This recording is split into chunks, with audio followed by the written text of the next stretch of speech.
When it comes to unwanted pregnancies, most people think immediately of teenagers.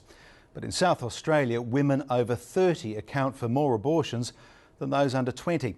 That figure has sparked a new campaign for the older age group to re-educate them about fertility, contraception and sex. Caroline Winter has the story.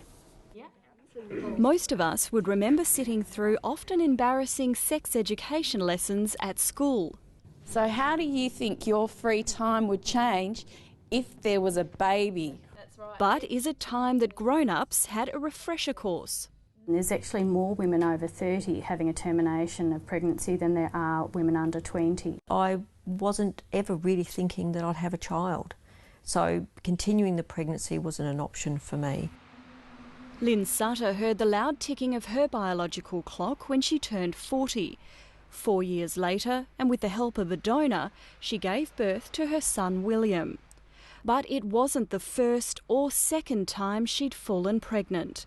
In her 30s, Lynn Sutter had 2 abortions. I had an unplanned pregnancy, which was a complete shock for me. I did actually believe, which sounds crazy now, did believe that I actually couldn't get pregnant because I'd had a lot of unprotected sex over the years, and the procedure went well. Yeah. And then 3 months later I was confronted with another pregnancy. After probably many weeks, probably lots of weeks, I did terminate the pregnancy. Have you had fun with the project? She says despite what she's been through, she stands by those choices.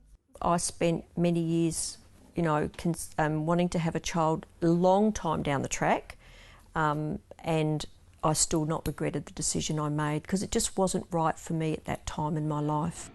Lynn is now a counsellor at Shine SA, where she helps people answer those and other hard questions about their sexual health. I really do believe it's the hardest decision women have to make in their life, but to actually go through the steps, phoning up, going for a procedure, and for many women who've actually had children, that dilemma's really hard. And it's a decision that an increasing number of older women are having to make. Flinders University researcher Wendy Abigail has worked in the area of terminations for more than 20 years. Her breakthrough research in 2006 found a significant rise in rates for women over 30 over a 10-year period in Adelaide. Most recent figures for South Australia show of the 5,000 abortions in 2009, more than 1,500 or a third were by women in this age group. Generally people are judgmental about women over 30, presuming that they should know it all by the time they get to 30. Wendy Abigail says her follow-up PhD found there's a low fertility awareness in the older age group. She says in some cases women saw terminations because contraception failed them or they weren't using it all the time. Other women didn't know they were fertile or led to believe they weren't. And she says there's little information to guide them. They tend to get their information from their girlfriends or their partner. So over 60% of women get their information from what I call informal sources, so not health professionals. Anne Nixon from Shine SA agrees. She says older women are often too busy to worry about their own sexual health, and getting the message to them can be hard. Unlike our work with young people in schools who are a bit of a captive audience, for the young adults we aim for sort of pubs and clubs because you'll mostly find them there. But women over 30 are incredibly busy, and if they're engaging with health services, it's very often on behalf of their kids, not necessarily themselves. You can't get pregnant if it's your first time. If you've got your period. If he doesn't come. If you're too old. If you've never been pregnant before. She'll be right. To help re-educate this difficult-to-reach age group, Wendy Abigail has collaborated with health workers in Adelaide's southern suburbs and, with a Flinders University grant, has developed 4 advertisements about fertility awareness and management. You've changed as you've grown up. Has your contraception kept up? The videos, Contraception, Is It Working For You?, will be screened in GP waiting rooms and online. Alison Wotherspoon produced the campaign and says it was important to be sensitive to the over 30s and put a positive spin on the message.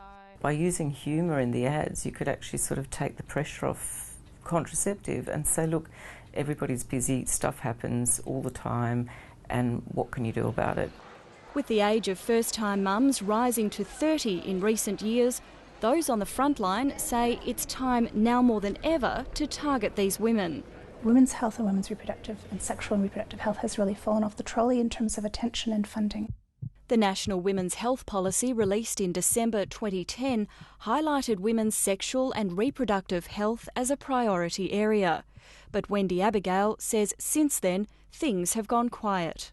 It's all right to put out policies, but they need to have an action plan that goes with it, and they need to be able to focus and fund it appropriately so that this particular area is a priority area. It's starting to be recognised that this particular age group of women do deserve special attention as far as the research, and their needs are so different to younger women. Special attention for women like Lynn Sutter, who, with the right information, may have avoided having to make two very tough choices. We all think too that it's young women that are going through termination. What we know is it's all ages of women. While we're fertile, we can have an unplanned pregnancy. Caroline Winter reporting.